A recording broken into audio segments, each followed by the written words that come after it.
use models. We use people that have felt, that they can be your best friend. I want something real, I think, if anything. And I'd like to mention so many brands. Selena Gomez, artiste, actrice, entrepreneuse et aujourd'hui figure publique parmi les plus puissantes de l'industrie du divertissement. Mais depuis quelques jours, son nom est au cœur d'une polémique mondiale. Lors du sommet Fortune Most Powerful Women, un événement rassemblant les dirigeantes les plus influentes du monde, Selena a tenu un discours sur la mission de sa marque de cosmétiques, Rare Beauty, un moment censé célébrer la réussite et l'inclusivité. Sauf qu'en quelques secondes, tout a basculé. Elle a dit une phrase, une seule. We don't use models. Nous n'utilisons pas de mannequins. We don't use models. Une phrase simple mais lourde de conséquences, car en moins de 24 heures, les réseaux sociaux ont explosé. Sur TikTok, le hashtag Selena Gomez is over party a refait surface. Sur X, des mannequins, des influenceuses et même des fans de Rare Beauty ont accusé Selena d'hypocrisie.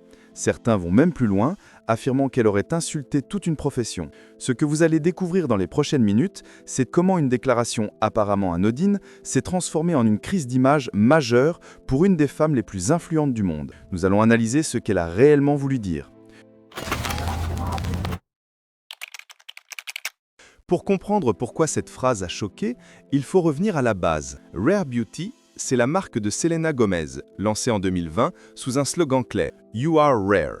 Tu es unique. Dès le départ, l'objectif était précis, s'opposer aux standards de beauté irréalistes imposés par l'industrie. Pas de retouches, pas de perfection artificielle. Rare Beauty se voulait authentique, inclusive et centrée sur la santé mentale. Selena a d'ailleurs été l'une des premières célébrités à parler ouvertement de son anxiété, de sa bipolarité et de la pression constante liée à son image. Rare Beauty s'est donc positionnée comme une marque à mission, pas juste du maquillage, mais une cause. Valoriser la beauté réelle. Sauf qu'à ce sommet, en voulant exprimer cette idée, Selena a peut-être mal choisi ses mots. Lorsqu'elle déclare « We don't use models », son intention est de dire « Nous n'utilisons pas de visage retouché ou irréaliste. Nous travaillons avec des personnes ordinaires. » Mais le message perçu est tout autre.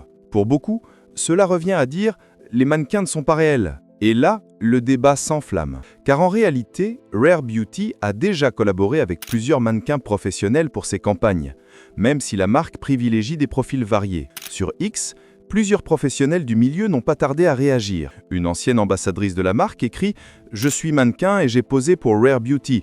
Dois-je me sentir exclu maintenant ?» Un autre tweet devient viral. Dire qu'on n'utilise pas de mannequins, c'est dire qu'on n'utilise pas de femmes dont c'est le métier de représenter la beauté. C'est méprisant. Et là, un point fondamental émerge. Selena Gomez, qui prône l'inclusivité, semble avoir involontairement exclu une catégorie entière de femmes. Mais attendez, le plus ironique, c'est que certaines des ambassadrices de Rare Beauty sont elles-mêmes des mannequins. Et très peu de gens l'ont remarqué.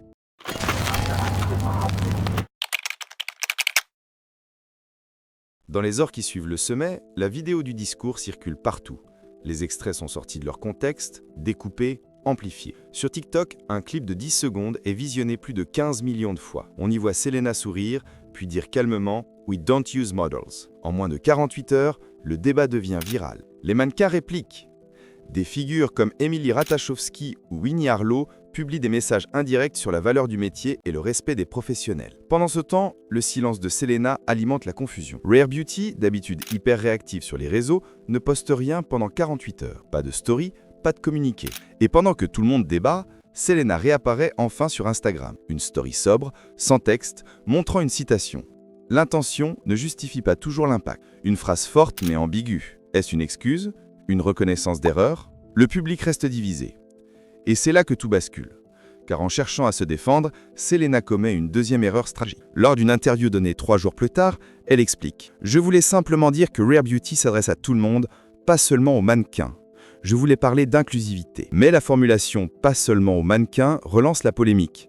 Les internautes y voient une tentative maladroite de justification. Ce que la plupart ignorent, c'est qu'en coulisses, cette crise a déclenché un véritable état d'urgence chez Rare Beauty. Des réunions quotidiennes, des consultants en communication de crise mobilisés et une surveillance constante des mentions sociales. Et si je vous disais qu'à ce moment-là, la marque a commencé à perdre en moyenne 12% d'engagement par jour sur ses publications Instagram. C'est énorme pour une marque de cette taille. Mais cette crise ne touche pas seulement Selena, elle touche l'image même de la beauté inclusive, un concept que beaucoup de marques utilisent aujourd'hui. Une semaine plus tard, la marque publie une campagne appelée Real is Rare, mettant en avant des femmes de toute morphologie, de tous âges, de toutes origines. Le message est clair. L'intention de Selena n'était pas d'exclure, mais d'inclure encore davantage. Les visuels sont sobres, authentiques et accompagnés de citations personnelles de femmes ordinaires. Cette campagne génère des millions de vues et commence à inverser la tendance. Pas de justification, juste un rappel des valeurs de la marque. Et c'est précisément cette transparence qui change la donne. Alors que retenir de toute cette affaire? D'abord, qu'à l'ère des réseaux sociaux, chaque mot compte. Une phrase sortie de son contexte peut déclencher un incendie mondial. Selena Gomez prône l'authenticité, et pourtant, une phrase mal perçue a suffi à fissurer cette image. Mais paradoxalement, cette crise montre aussi à quel point le public attend des célébrités qu'elles soient parfaites, ce qui est par essence impossible. Et au final, cette polémique pourrait bien renforcer la marque, plutôt que la détruire. Maintenant, je vous pose la question.